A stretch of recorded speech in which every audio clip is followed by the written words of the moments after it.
Radhe.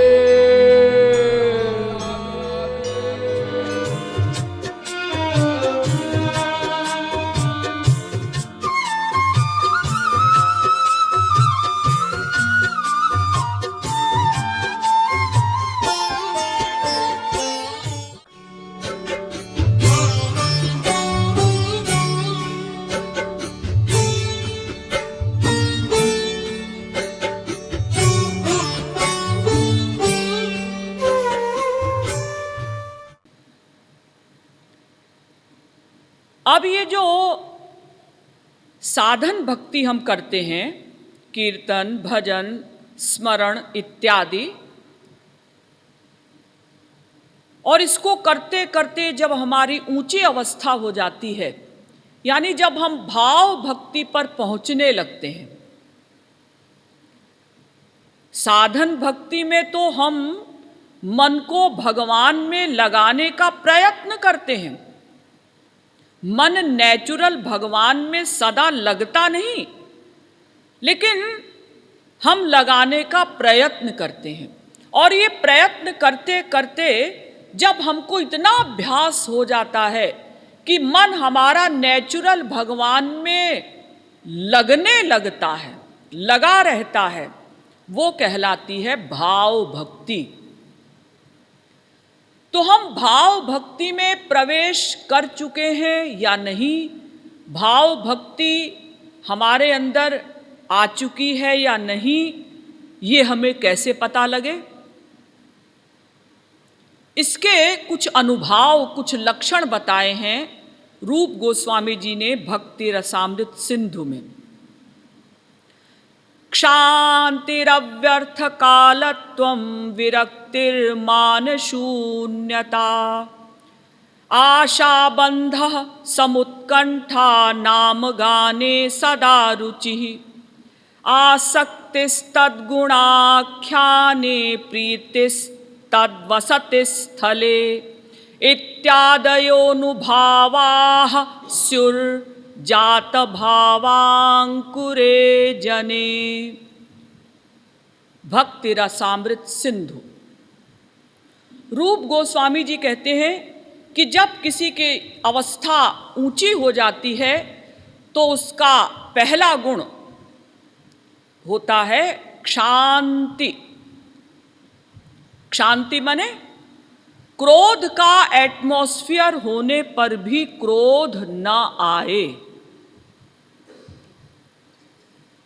Tension का atmosphere है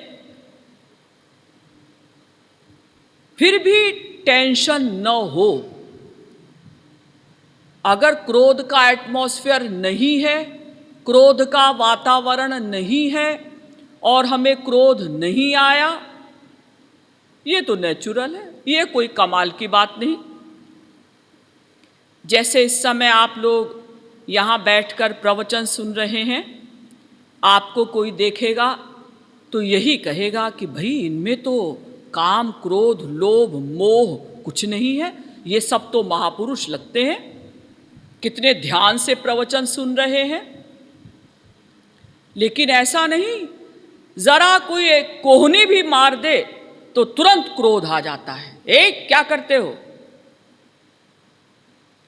लेकिन जब हमारे अंदर भाव भक्ति आने लगेगी तो क्या होगा?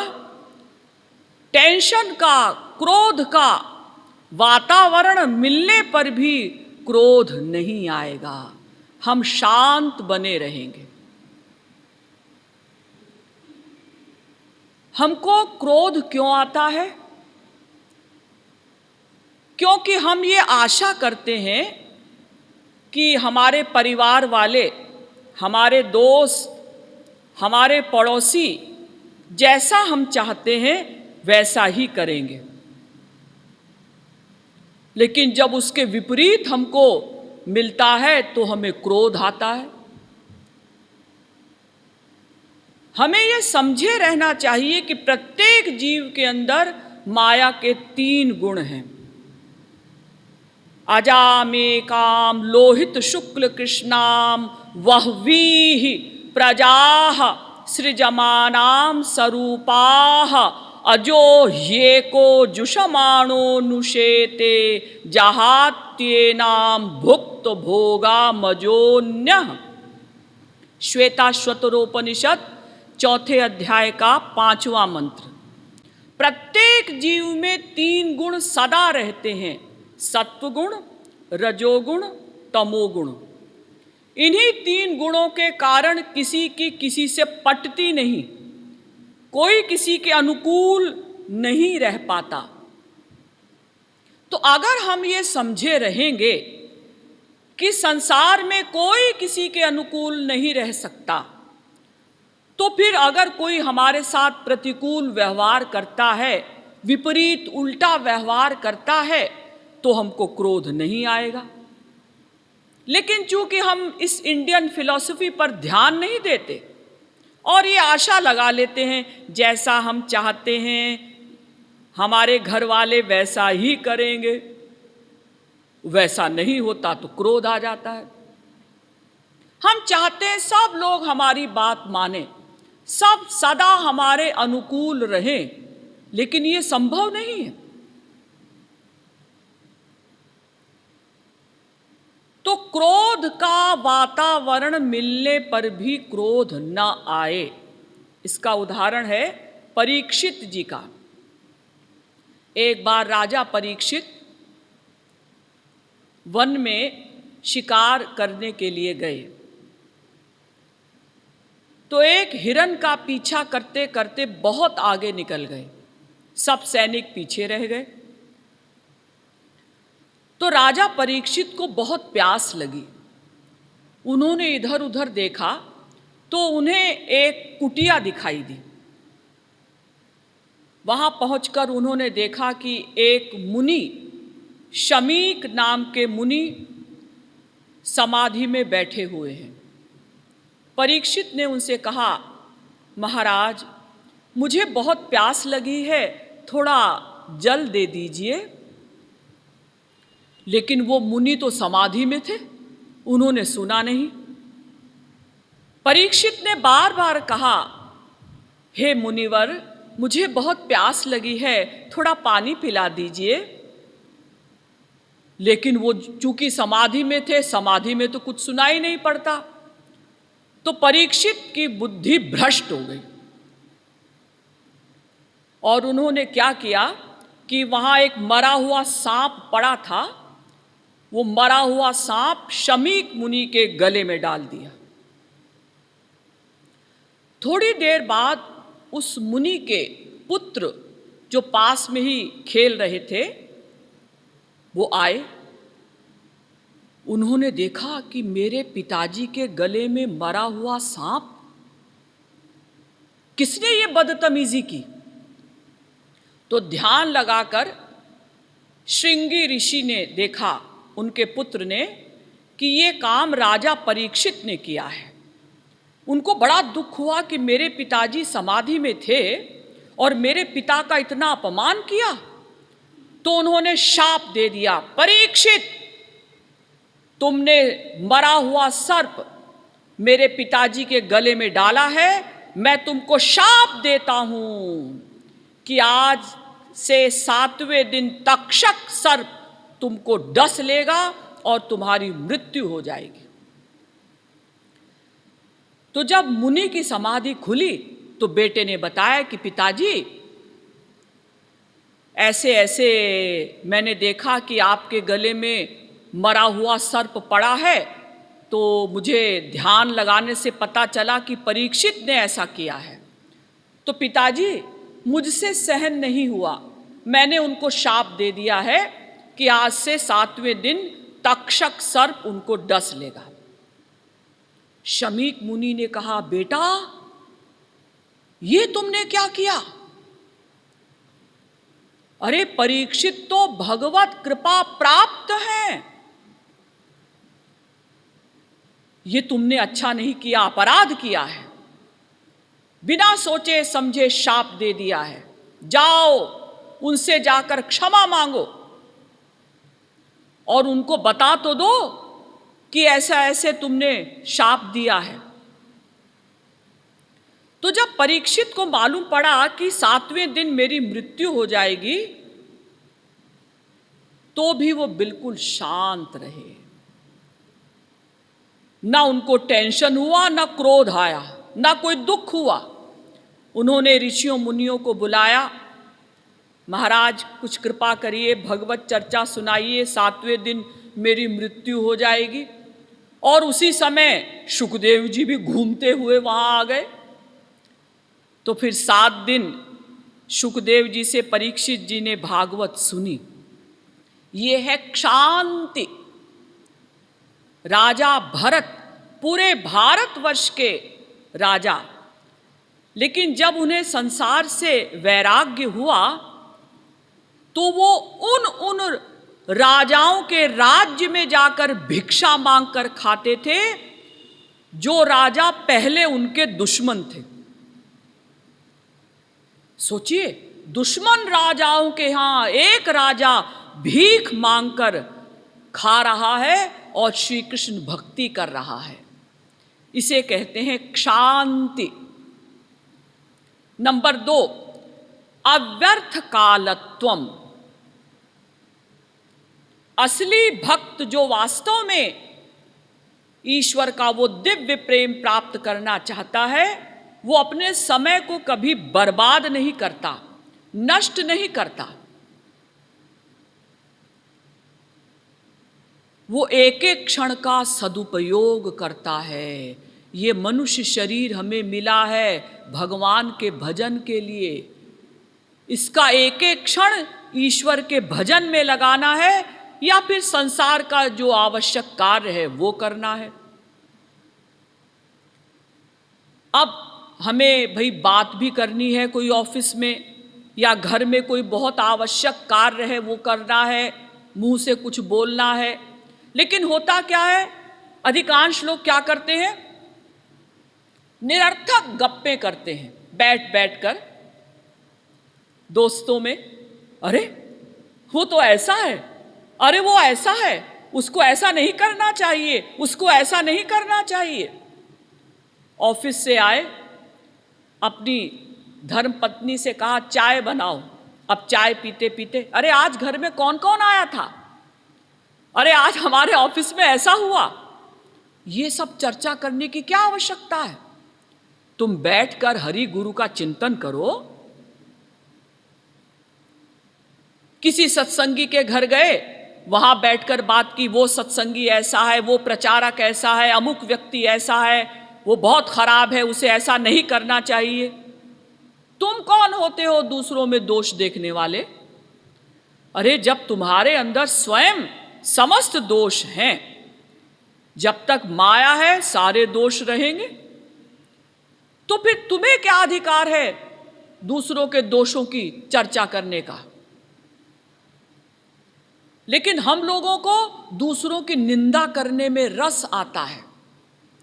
बैठे हैं, कोई पड़ोसी आया, अरे सुनो श्रीवास्तव जी, हाँ हाँ क्या बात है, अरे वो जो शर्मा जी है ना, हाँ उनकी जो लड़की है ना, हाँ अरे क्या बताएं, छोड़ो, अरे बताओ ना क्या हुआ। हाँ तो मैं ये कह रहा था कि वो जो शर्मा जी है ना, उनकी लड़की, हाँ हाँ क्या हुआ बताओ ना, तुम तो पूरी बात बताते नहीं हो। उनकी लड़की आजकल बहुत श्री कृष्ण भक्ति करने लगी है। ये भी कोई बात बताई तुमने? हम तो सोच रहे थे कि तुम कुछ ऐसा बताओगे कि शर्मा जी की लड़की किसी लड़के के साथ भाग गई या कोई लड़का उसको भगा कर ले गया। यानी हम ऐसी गंदी गंदी बातों में इंटरेस्ट लेते हैं, समय को नष्ट करते हैं। ये मनुष्य शरीर अत्यंत दुर्लभ है। दुर्लभम मानुषम जन्म प्रार्थ्यते त्रिदशैरपि। नारद पुराण। त्रिदशैरपि माने देवता भी प्रार्थना करते हैं कि हमें ये मनुष्य शरीर मिल जाए। बड़े भाग्य मानुष तनु पावा, सुर दुर्लभ सदग्रंथ निगावा। ये मनुष्य शरीर इतना दुर्लभ है, इतने भाग्य से मिलता है कि देवता भी इस मनुष्य शरीर के लिए तरसते हैं। तो ऐसे शरीर को पाकर हमें समय को बर्बाद नहीं करना है, एक एक क्षण को ईश्वर के भजन में लगाना है और जितना संसार का आवश्यक कार्य है बस वो करना है, लेकिन फालतू टाइम वेस्ट नहीं करना। नंबर 3, विरक्ति। जब कोई भक्त भक्ति की ऊंची अवस्था पर पहुंच जाता है तो नेचुरल उसे संसार से विरक्ति हो जाती है। विरक्तिरिंद्रियार्थानाम स्यादरोचकता स्वयं भक्ति रसामृत सिंधु। संसार के सब विषय उसको फीके फीके लगने लगते हैं। ठीक है, संसार के विषयों को ग्रहण तो करना पड़ेगा। देखने का विषय है, खाने का विषय है, स्पर्श का विषय है, ये सब तो हमें ग्रहण करना पड़ेगा, लेकिन उसमें हमारी रुचि नहीं रहेगी। अब शरीर है तो शरीर को स्वस्थ रखने के लिए विटामिन, प्रोटीन सब कुछ लेना पड़ेगा। वेदव्यास जी ने एक सूत्र बनाया, ब्रह्म सूत्र, पश्वादिभिश्चा विशेषात्।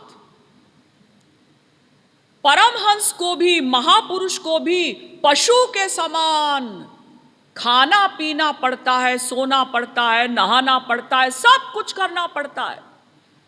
जब तक शरीर है शरीर का ध्यान रखना पड़ेगा।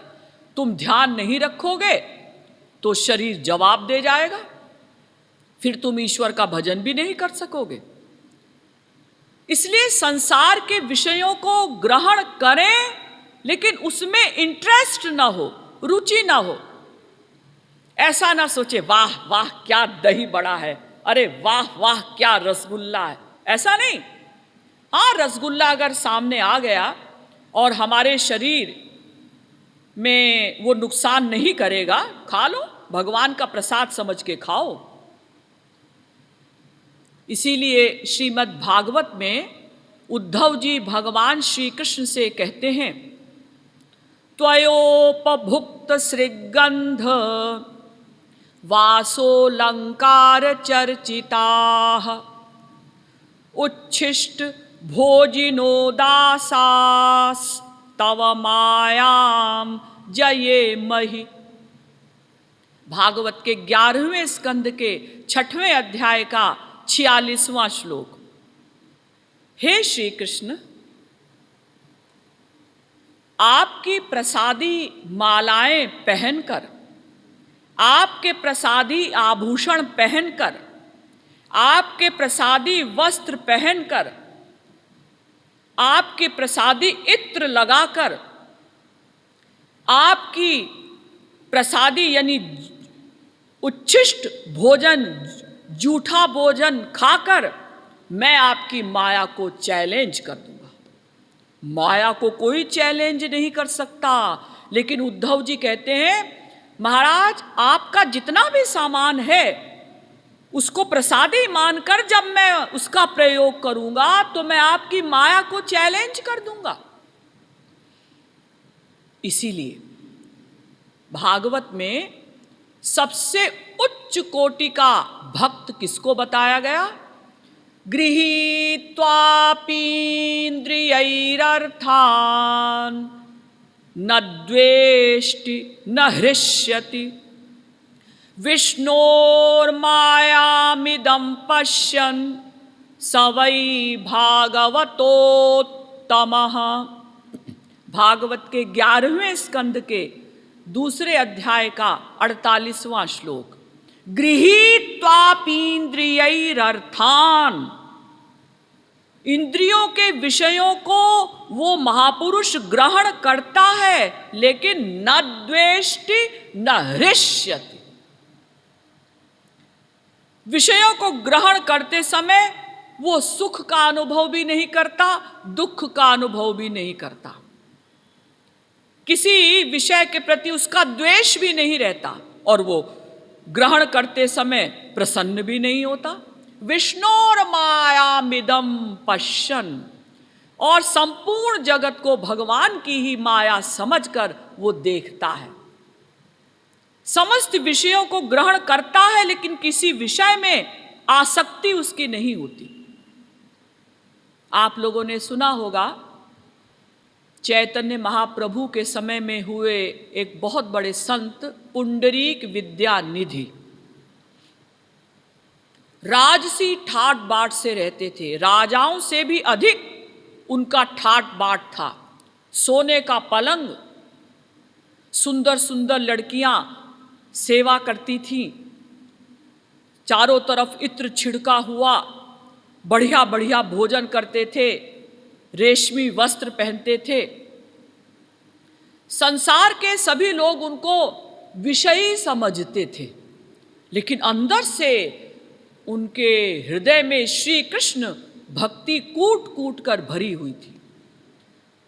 इतने उच्च कोटि के महापुरुष थे कि चैतन्य महाप्रभु स्वयं उनसे मिलने के लिए आए, उनका आलिंगन किया और आलिंगन करके आनंद के आंसू बहाए।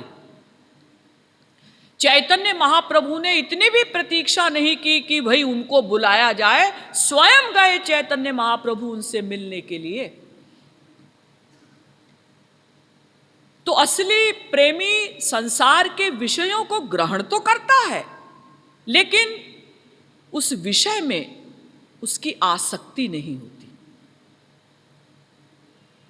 तो क्षांति, अव्यर्थ कालत्वम, विरक्ति, अब चौथा है मान शून्यता।